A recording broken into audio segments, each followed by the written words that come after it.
the United States military began major combat operations in Iran. Our objective is... Iran defeated the United States not through conventional parity, but through asymmetric strategy. Iran did not need to match America dollar for dollar.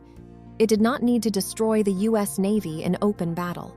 It did not need to win a clean conventional war on Washington's terms.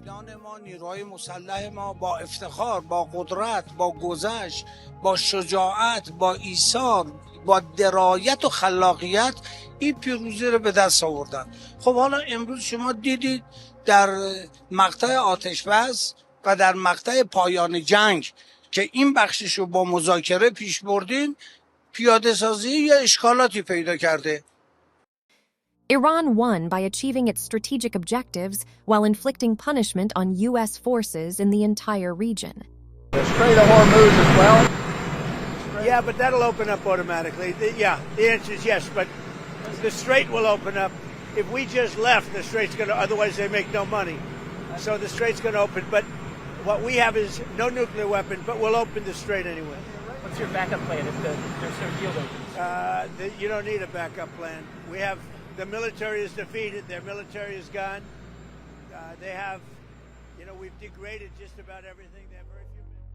If you like this video, please make sure to like and subscribe to Pamphlets.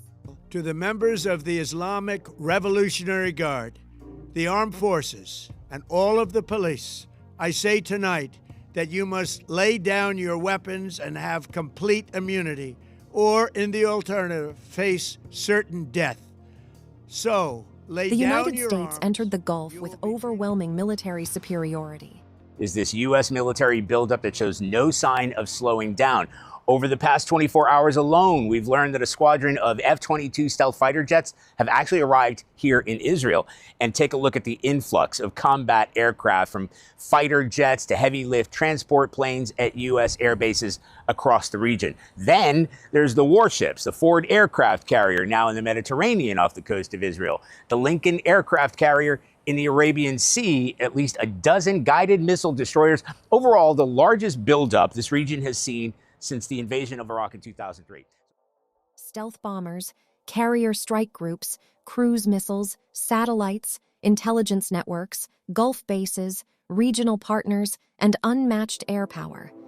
Washington believed this arsenal could decimate Iran's military infrastructure, coerce Tehran politically, secure the Strait of Hormuz, reassure Gulf allies, and impose a settlement from a position of dominance. They're militarily defeated, and now we're going to open up the Gulf, with or without them.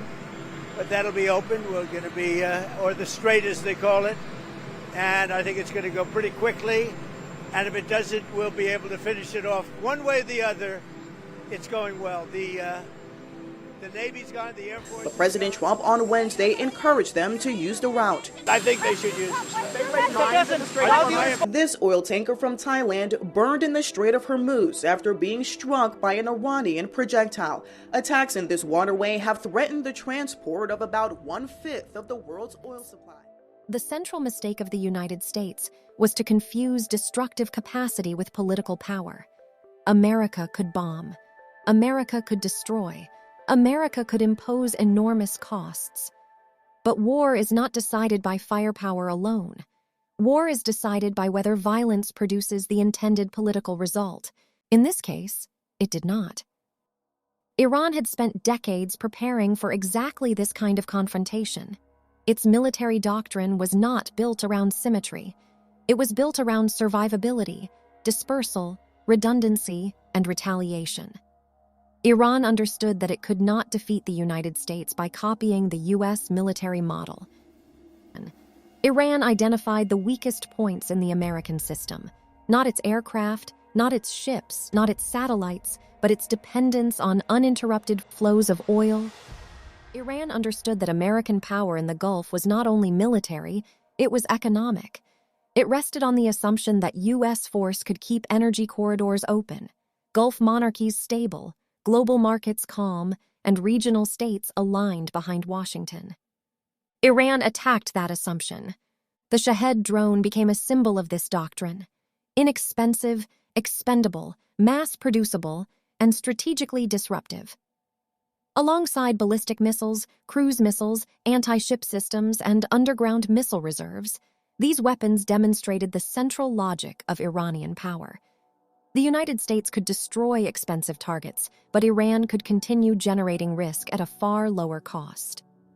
This is the core asymmetry.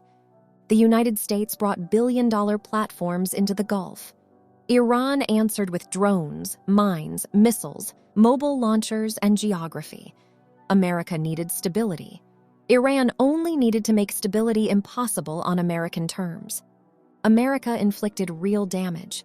It struck ships, ports, air defenses, missile launchers, bases, bridges, factories, and infrastructure.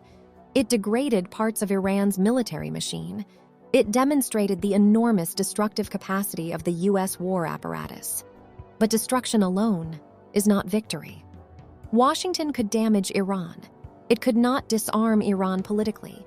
It could not eliminate Iran's ability to threaten the regional order. It could not restore Gulf security by force. It could not compel Tehran to surrender its sovereignty, abandon its deterrent, or accept a settlement dictated entirely by the United States. That was the strategic trap. Iran did not need to control the Gulf. It only needed to make the Gulf unreliable. It did not need to permanently close the Strait of Hormuz. It only needed to prove that the world's most important energy corridor could no longer be treated as secure under American military protection. That single fact changed the war. Shipping slowed, insurance costs rose, energy markets reacted, Gulf ports became vulnerable, U.S. bases came under pressure, regional allies began calculating the cost of further escalation. The Strait of Hormuz became more powerful than any single missile system. By threatening oil flows, liquefied natural gas shipments, maritime insurance, and regional infrastructure, Iran converted local military pressure into global economic pressure. The battlefield expanded from airspace and naval lanes into commodity markets, diplomatic channels, energy ministries, shipping companies, insurance markets, and the balance sheets of states dependent on Gulf stability. This is where the conflict became winnable. The Gulf is not merely a map of bases and waterways, it is one of the central arteries of the world economy. Oil, gas, shipping, finance, and military power converge there. The United States has long treated control over this region as a pillar of global hegemony. Its military presence is not simply about defense. It is about protecting an international order in which energy flows, currency systems, investment structures, and political alliances remain organized around U.S. power. Iran challenged that order at its most sensitive point. The Pentagon could project force across the region, but that force existed to preserve a system dependent on stable commerce, predictable energy markets, obedient allies, and secure trade routes. That was Iran's target. It is not simply the use of cheaper weapons against expensive ones. It is the use of political and economic leverage against an adversary whose power depends on maintaining a fragile international system where China, Russia, India, Brazil, South Africa, Iran, and other non-Western powers were already seeking the limits of American coercive power. This matters because sanctions and military pressure no longer operate in the same world they once did. During the high point of unipolar American power, Washington could isolate a state and expect much of the world to fall in line. But in a more multipolar environment, targeted states have more room to maneuver. They can deepen trade with non-Western powers. They can seek alternative financial channels. They can use energy diplomacy. They can turn diplomatic isolation into a contest between competing blocs. Iran did exactly that. Its relationship with China, Russia, and the wider global South did not make it invincible, but it made it harder to isolate, harder to starve, and harder to force into total submission. Iran's strategic depth was not only underground, it was also diplomatic. It existed in oil markets, regional relationships, alternative institutions, and the growing refusal of many states to treat Washington as the sole center of world politics. This was a political defeat for the United States, Washington did not achieve regime change. It did not obtain Iranian surrender. It did not dismantle Iran's missile program. It did not permanently neutralize Iran's drone forces. It did not guarantee freedom of navigation by force. It did not restore confidence among its regional allies. It did not prove that American military escalation could still impose obedience on a determined regional power. Instead, the United States negotiated.